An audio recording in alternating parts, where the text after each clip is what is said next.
অবশ্যই আপনি একজন মেষ রাশির জাতক বা জাতিকা আমাদের আজকের পর্বটি দেখছেন অথবা শুনছেন, এবং তার থেকে প্রমাণিত হয় যে আপনি নিজের বিষয়ে একটু ভাবেন। আর অবশ্যই আপনি ঠিক পথেই হাঁটছেন, কারণ যিনি নিজেকে অবহেলা করেন তার শত্রু তিনি নিজে। আমরা এই পর্বে আলোচনা করছি অক্টোবর মাস নিয়ে। অক্টোবর মাসে কি কি গোচর রয়েছে এবং তার ফলে মেষ রাশির জাতক জাতিকাদের জীবনে ঠিক কোন কোন ক্ষেত্রে পরিবর্তন আসবে, স্পষ্টভাবে সহজ বাংলায় সেই বিষয়গুলি আলোচনা করব।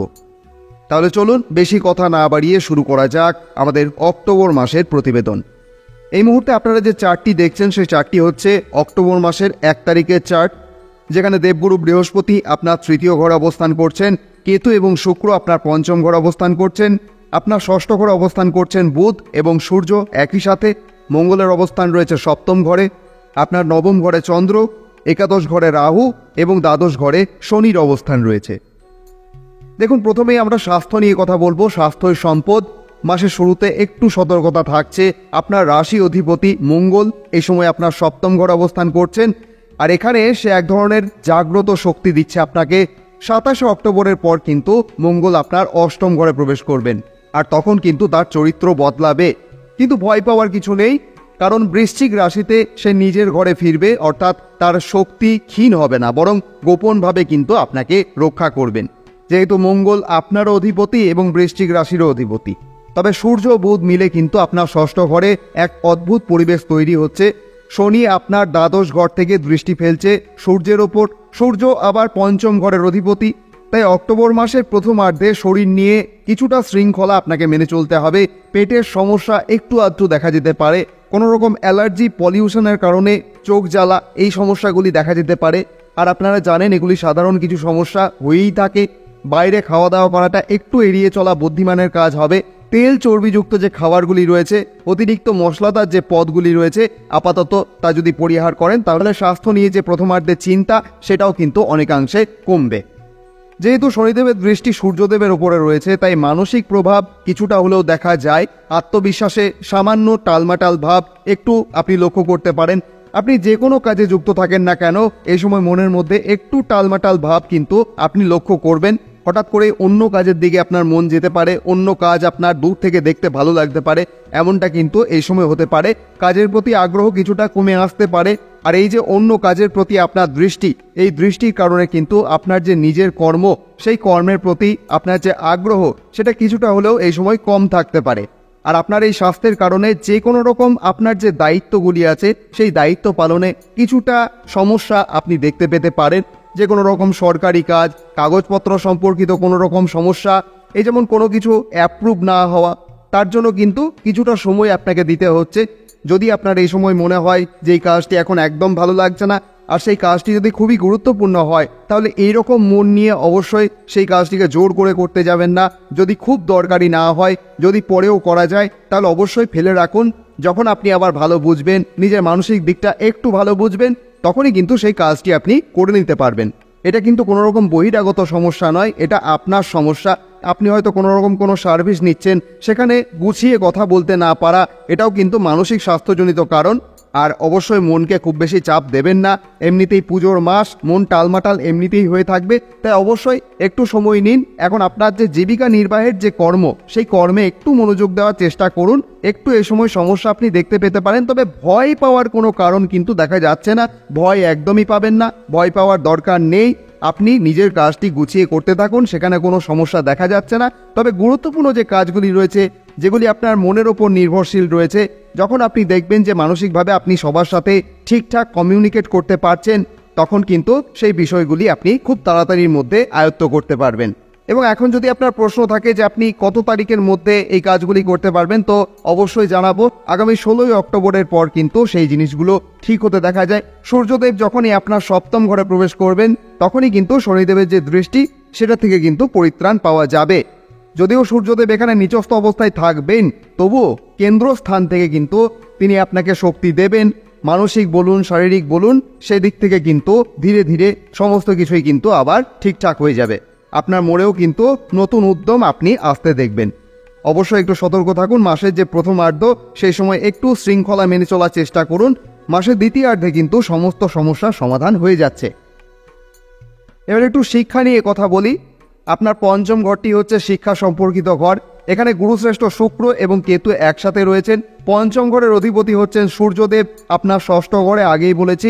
শুক্র পঞ্চম ঘরে থাকায় ভালো হলেও কেতুর যেহেতু উপস্থিতি রয়েছে, সেক্ষেত্রে আপনার মনে একটু অসন্তুষ্টি, বিভ্রান্তি, মনোযোগে ঘাটতি এগুলি আসতে পারে, তাই এইদিকে একটু ধ্যান দেবেন। আপনার মনে হতে পারে যে আপনি যে কোচিং সেন্টারে পড়ছেন বা টিউশনে পড়ছেন, সেখানে শিক্ষক ঠিক মতো আপনাকে সন্তুষ্ট করতে পারছে না, বা আপনি পড়াগুলি ঠিকঠাকভাবে বুঝতে পারছেন না। কোচিং পরিবর্তনের চিন্তাও মাথায় আসতে পারে, তবে অবশ্যই কোচিং পরিবর্তনের প্রয়োজন হবে না।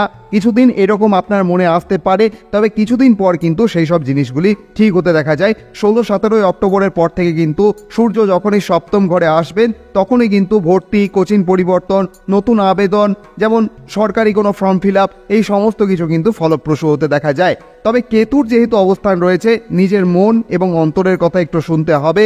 বাইরের কথায় ভেসে গেলে কিন্তু বিভ্রান্তি বাড়বে। অবশ্যই এই দিকটা একটু সতর্ক থাকবেন। নিজের কথা আগে শুনুন, নিজের হৃদয় কি বলছে সেটা অবশ্যই শোনার চেষ্টা করুন। এবার একটু প্রেম ভালোবাসা নিয়ে কথা বলি। এই পঞ্চম ঘরও একইভাবে প্রেম ভালোবাসা সম্পর্কিত ঘর। পঞ্চম ঘর প্রেম এবং সন্তান সুখও নির্দেশ করছে।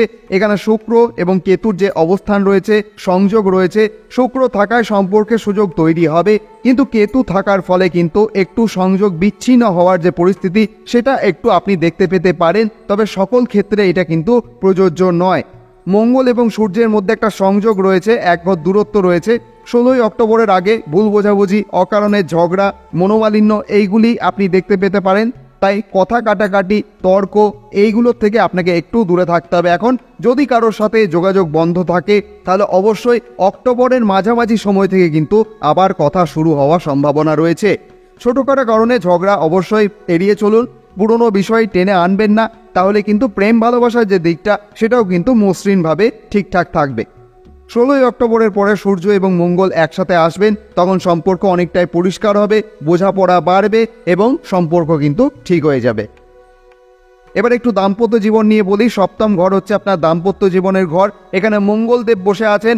সপ্তম ঘরের অধিপতি হচ্ছেন গুরুশ্রেষ্ঠ শুক্র, যিনি 9 অক্টোবর থেকে ষষ্ঠ ঘরে কন্যা রাশিতে প্রবেশ করবেন। তো সেক্ষেত্রে দাম্পত্য জীবনের ক্ষেত্রে একটু তর্ক বিতর্ক, একটু অহম ভাব এগুলো আপনি দেখতে পেতে পারেন, তবে আপনি যদি সতর্ক থাকেন তাহলে অবশ্যই কিন্তু সেই দিকটাও এড়িয়ে যাওয়া যাবে। এই জন্যই আমরা প্রতিবেদন করি, যাতে আপনি আগের থেকে সমস্ত কিছু জানতে পারেন। তবে মঙ্গল যেহেতু নিজেও ঘরে শক্তিশালী রয়েছেন, তাই সম্পর্কের দিক থেকে কিন্তু কোনো সমস্যা আসতে দেখা যায় না। শুক্র ষষ্ঠ ঘরে থাকার ফলে সামান্য সমস্যা এলেও যদি ধৈর্য আপনার ঠিকঠাক থাকে, তবে কিন্তু সমস্ত পরিস্থিতিতে আপনি সামাল দিতে সক্ষম হবেন। কোনো সমস্যা কিন্তু সেরকমভাবে দেখা যাচ্ছে না, কোনো রকম ভয় পাওয়ার কোনো প্রয়োজন নেই।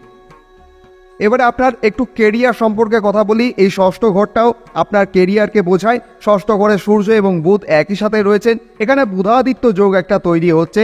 এই সময় চাকরির জন্য প্রস্তুতি নিচ্ছেন যারা, তাদের জন্য ভালো সময় হবে। তবে 16 অক্টোবরের আগে প্রতিযোগিতায় একটু চাপ বেশি থাকতে পারে, সেদিকে আপনাকে খেয়াল রাখতে হবে। আগের থেকে আপনি যেহেতু জেনে যাচ্ছেন, তাহলে কোমর বেঁধে কিন্তু আপনাকে নামতে হবে।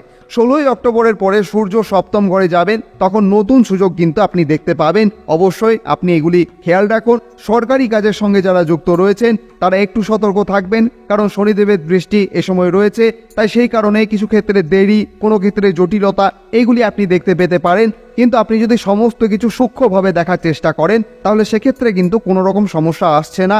ওই একটাই দিক রয়েছে যেটা জ্বালাতন করছে, আপনার মনোযোগের অভাব। এটা অবশ্যই আপনাকে খেয়াল রাখতে হবে। অবশ্যই যারা চাকরিজীবী রয়েছেন, অফিসে রাজনীতি, ঊর্ধ্বতন কর্তৃপক্ষের সঙ্গে মতবিরোধ এগুলি আপনি দেখতে পেতে পারেন।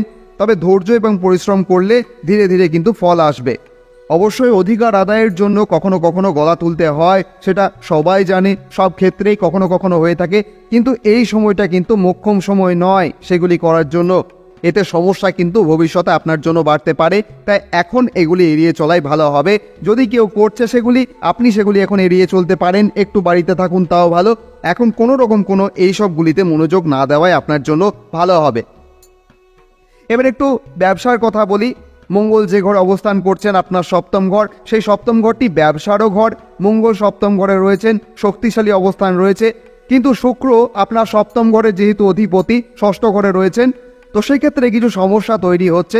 কারণ দেখুন, ষষ্ঠ ঘরটি হচ্ছে রোগ ঋণ শত্রুর ঘর, একটা অন্ধকারতম জায়গাও বলতে পারেন, বৈষম্যের ঘরও বলা হয় কিছু কিছু ক্ষেত্রে। আপনার জীবনের যে খারাপ দিকগুলি সেইগুলি কিন্তু আপনার ষষ্ঠ ঘরটি বহন করে। তাই আপনার যে সমস্ত ঘর রয়েছে সেই ঘরের যারা অধিপতি রয়েছেন সেই অধিপতির কোনো একটি যদি ষষ্ঠ ঘরে অবস্থান করেন তো সেই সময় সেই অধিপতি কিন্তু একটু দুর্বল অবস্থান লাভ করেন, সেই সম্পর্কিত কিছু সমস্যা দেখা দেয় বা সেই সম্পর্কে কিছু জটিলতা এইগুলি আপনি দেখতে পান। তাই অবশ্যই ষষ্ঠ ঘরে যখন শুক্রের অবস্থান রয়েছে আপনার ব্যবসার কারক গ্রহ, তো এই সময় ব্যবসার ক্ষেত্রেও কিন্তু একটু সাবধান থাকতে হবে আপনাকে। কিন্তু মঙ্গলও সপ্তম ঘরে রয়েছেন, শক্তিশালী অবস্থান রয়েছে এটা, কিন্তু শুক্রের যে অবস্থান সেটা একটু দুর্বল অবস্থানে রয়েছে। তো সেক্ষেত্রে আপনার যে অংশীদারিত্ব সেক্ষেত্রে একটু সমস্যা আপনি দেখতে পেতে পারেন। 9 অক্টোবরের পরে কিন্তু ব্যবসায় আপনার যে অংশীদারিত্ব সেখানে কিছু মতবিরোধ আপনার দেখা যেতে পারে। হয়তো তিনি আপনার কোনো কথা শুনছেন না বা আপনি তার কোনো মতামত গ্রহণ করছেন না, সেক্ষেত্রে কোনো রকম সমস্যা আপনি দেখতে পেতে পারেন। এখন একটু সাবধানে ম্যানেজ করতে হবে বিষয়গুলি। তবে 16 অক্টোবরের পর কিন্তু পরিস্থিতি অনেকটাই উন্নত হতে দেখা যায়। নতুন ডিল বা চুক্তি করার জন্য উপযুক্ত সময় হবে। বিদেশ সংক্রান্ত কাজেও কিন্তু উন্নতি হতে দেখা যায়। এবার একটু ভাগ্যের কথা বলি। তৃতীয় ঘরে দেবগুরু বৃহস্পতির অবস্থান রয়েছে, আপনার ভাগ্যের ঘর নবম ঘর, আর আপনার ভাগ্যের যিনি কারক তিনি এই মুহূর্তে আপনার তৃতীয় ঘরে অবস্থান করছেন। আগে করে আসা কোনো কাজ তার যে ফলাফল সেগুলি আপনি এই সময় লাভ করতে পারেন। শনিদেব এই সময় বকরি থাকায়, দ্বাদশ ঘরে থাকায় মাঝে মধ্যে ভাগ্য আপনার পাশে নাও থাকতে পারে। সেক্ষেত্রে কিন্তু আপনাকে একটু সচেতন হতে হবে। অন্ধবিশ্বাস কারোর ওপর করবেন না। দূরের ভ্রমণ বা বিদেশ সংক্রান্ত কাজে কিছুটা বাধা আপনি দেখতে পেতে পারেন। একটু দাঁড়িয়ে যান, কিছুদিন পর না হয় করবেন। তবে মনে রাখুন, ভাগ্যের ওপর নির্ভর না করে যদি নিজের পরিশ্রমের উপর ভরসা করেন তাহলে কিন্তু সাফল্য নিশ্চিত। এবার একটু অর্থনৈতিক অবস্থার কথাও বলি। আপনার একাদশ ঘরে রাহুর অবস্থান রয়েছে, আয় উপার্জনের নতুন উৎস তৈরি হচ্ছে। তবে রাহুর কারণে ব্যয়ও কিন্তু দেখা যাচ্ছে অনিয়মিত। খরচের দিক থেকে শনি যেহেতু আপনার দ্বাদশ ঘরে অবস্থান করছেন, তাই ব্যয় কিন্তু আপনার এই মুহূর্তে বৃদ্ধি পেতে দেখা যায়। যদিও পুজোর মাস, ব্যয় তো হবেই হবে, আপনি নিজেও জানেন। কিন্তু একটা হয় শুভ ব্যয়, আনন্দের জন্য ব্যয়, আর একটা হয় রোগ ভোগের জন্য ব্যয়। অবশ্যই আপনাকে সেই দিকটা খেয়াল রাখতে হবে, খাদ্যের দিকে মনোযোগ রাখতে হবে। ছোটোখাটো যদি কোনো শারীরিক সমস্যা আপনি দেখতে পান তো সেই দিক থেকে প্রাথমিক চিকিৎসা আপনাকে করিয়ে নিতে হবে। তাছাড়াও ভ্রমণ এবং পরিবারের জন্য খরচ আপনার বাড়তে পারে। তবে আগামী 19 অক্টোবর দেবগুরু বৃহস্পতি কিছুদিনের জন্য হলেও কিন্তু আপনার চতুর্থ ঘরে আসছেন। এখানে এসে কিন্তু চতুর্থ ঘরে একটি বড় পরিবর্তন। আগামী 19 অক্টোবরের পর দেবগুরু বৃহস্পতি যখনই কর্কট রাশিতে প্রবেশ করবেন তখন কিন্তু আপনার ভাগ্যের ঘরের যিনি অধিপতি দেবগুরু বৃহস্পতি তিনি উচ্চ রাশিতে আসবেন। সবার আগে এটি আপনার ভাগ্যকে খুব ভালো দিকে নিয়ে যাচ্ছে। 19 অক্টোবরের পরে যদি আপনি কোনো ভালো কাজ করার প্রচেষ্টা করছিলেন, আপনার ঘর পরিবারের মধ্যে যদি কোনো শুভ কাজের দিকে আপনি এগোচ্ছিলেন তাহলে আপনি সেদিক থেকে কিন্তু এগিয়ে যেতে পারেন। অথবা আপনি যদি কোনো বড় জিনিস কেনার পরিকল্পনা করছিলেন যেটা অনেক দাম হতে পারে, তো সেক্ষেত্রে আপনি সেই নিয়ে আরও একবার চিন্তা করতে পারেন। 19 অক্টোবরের পর থেকে পুরো ডিসেম্বর পর্যন্ত বেশ কিছু জিনিসের ব্যাপারে আপনি ভাবতে পারেন এবং সেটা পূর্ণও করতে পারেন। আর দেবগুরু বৃহস্পতি যেহেতু আপনার চতুর্থ ঘরে যাবেন, চতুর্থ ঘর হচ্ছে আপনার মায়ের ঘর, তাই মাতৃ সম্পর্কিত যদি কোনো সমস্যা ছিল সেটাও কিন্তু মিটতে দেখা যায়। যখনই ভাগ্যবতী আপনার দশম ঘরে দৃষ্টি দেবেন 19 অক্টোবরের পর, তখন থেকে আপনার যে সমস্ত কিছু ম্যানেজ করার দক্ষতা, যোগাযোগ ক্ষমতা, ব্যাংকিং সেক্টর, ডকুমেন্টেশন সেক্টর, এইসব দিকগুলো কিন্তু ভালো হতে দেখা যায়।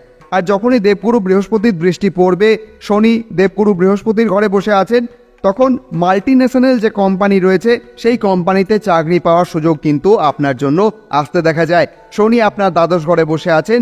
যদি আপনি এই মুহূর্তে বিদেশে রয়েছেন, মেষ রাশির ব্যক্তি, তাহলে 19 অক্টোবরের পর থেকে কিন্তু আপনার জীবনে খুব ভালো পরিবর্তন দেখা যাচ্ছে। 19 অক্টোবরের আগের পরিস্থিতি কি থাকছে? আপনার জীবনে বড় কিছু পরিবর্তন হতে পারে। যখন দেবগুরু বৃহস্পতি আপনার দশম ঘর দেখবেন তখন খুব সুন্দর যোগ তৈরি হবে। কিন্তু একটা জিনিস অবশ্যই আপনাকে বলবো, কখনো কখনো আপনার মনে 19 অক্টোবরের আগে এমনটা আপনার হতে পারে, কাজে মনোযোগ না লাগা, কোনো রকম আলস্য ভাব আপনার মধ্যে তৈরি হওয়া, কাজ থেকে মন সরে যাওয়া, অন্য কাজের দিকে মন চলে যাওয়া, মন না দেওয়া। যে কাজটি আপনি সবসময় করেন, সব থেকে ভালো পারেন, সেই কাজই আপনার করতে হঠাৎ বিরক্ত লাগতে পারে। এবং আপনি যদি সেই কাজটির থেকে সামান্য দূরত্ব নিয়েছেন তো সেই কাজে আবার পুনর্বার ফিরে যাওয়ার ক্ষেত্রে আপনার কিছুটা সমস্যা হতে পারে। সেই দিক থেকে একটু সতর্ক থাকবেন। এটা সম্পূর্ণ মানসিক দিক। আপনার শরীর কিন্তু এক্ষেত্রে গ্রিন সিগন্যাল দিচ্ছে, কিন্তু আপনার মনটা যেন বলছে এখন ভালো লাগছে না, পরে করব। এই ধরনের মন কিন্তু আপনার এই মুহূর্তে থাকতে পারে। তবে আগামী 19 অক্টোবরের পরে এই জিনিসগুলো সমাধান হয়ে যাবে। আপনি লিখে রাখতে পারেন। যদি কেউ আপনার সাথে দীর্ঘদিন ধরে রাজনীতি করছে, আপনার মনে হচ্ছে কেউ আপনার সাথে রাজনীতি করছে, অপ্রয়োজনীয় অপ্রাসঙ্গিক লোকের সাথে যোগাযোগ বন্ধ করুন, তাদের সাথে বেশি কথা বলবেন না, সময় নষ্ট করবেন না, নিজের পরিকল্পনাগুলি কাউকে বলবেন না। এগুলির থেকে আপনি একটু তাদেরকে অ্যাভয়েড করে চলতে পারেন, কারণ তারা আপনার কোনো কাজের নয়। ফালতু গল্প করে সময় নষ্ট না করে প্রয়োজন হলে নিজে নিজে কথা বলুন, তাও ভালো, কিন্তু ওই অপ্রাসঙ্গিক লোকের থেকে একটু দূরে থাকুন। কিন্তু যখন দেবগুরুর দৃষ্টি শনির ওপর পড়বে তখনই কিন্তু সেই অশুভতা, যা আপনাকে কোনো সমস্যা দিচ্ছিল, অশুভ ফল দিচ্ছিল, সেগুলো কিন্তু শেষ হয়ে যাবে। 19 অক্টোবরের পরে কিন্তু কেরিয়ারে খুব ভালো একটা সম্ভাবনা লক্ষ্য করা যাচ্ছে। চাকরি পাওয়ার সম্ভাবনাও কিন্তু খুব ভালো থাকবে এবং সেই চাকরি বেশ লোভনীয় হতে পারে। অবশ্যই আপনার এই মুহূর্তে 7.5 চলছে, কিন্তু এত ভয় পাওয়ার কিছু নেই, নিজের কাজ করে যান। আর এই যে 7.5 সম্পর্কিত যে বিষয়গুলি রয়েছে, এই সমস্ত জিনিসগুলি শুধুমাত্র রাশিফল শুনেই নিজের সিদ্ধান্ত নেবেন না, অবশ্যই নিজের জন্মছকটিও দেখার প্রয়োজন আছে। শনিদেবের অবস্থান আপনার কোন ঘরে রয়েছে সেটাও কিন্তু দেখার দরকার আছে, তবেই কিন্তু সেই সমস্ত কিছু কিন্তু বিশ্লেষণ করা যায় যে আদৌ আপনার জন্য সেটা খুবই খারাপ হচ্ছে নাকি এগুলি সামান্য ব্যাপার রয়েছে আপনার জন্য, অথচ আপনি ভেবে মরছেন। তাই অবশ্যই এগুলোর দিকে অতটা মনোযোগ দেওয়ার দরকার নেই। যদি আপনার জন্মছক রয়েছে তাহলে আপনি দেখে নিন যে শনিদেব আপনার রাশিতে দুর্বল অবস্থানে রয়েছেন কিনা। যদি থাকেন তাহলে অবশ্যই শনিবার দিন কালো জিনিস দান করুন, তার সাথে হনুমান চালিসা যদি পাঠ করেন তাহলে এক্ষেত্রে কিন্তু আপনার সেই সব সমস্যা কিন্তু কেটে যাবে। তাছাড়াও এখনও পুজোর মাস রয়েছে, আপনি এখনও সেপ্টেম্বর মাসেই রয়েছেন, অক্টোবর মাসের রাশিফল শুনছেন, তো সেক্ষেত্রে মা দুর্গাকে অবশ্যই ভালো করে স্মরণ করুন, এটা সবথেকে ভালো সুযোগ। মা চণ্ডীর স্মরণ করুন, একমাত্র তিনিই আছেন যিনি আপনার জীবনের সমস্ত অশুভতাকে কিন্তু কাটিয়ে তুলতে পারেন।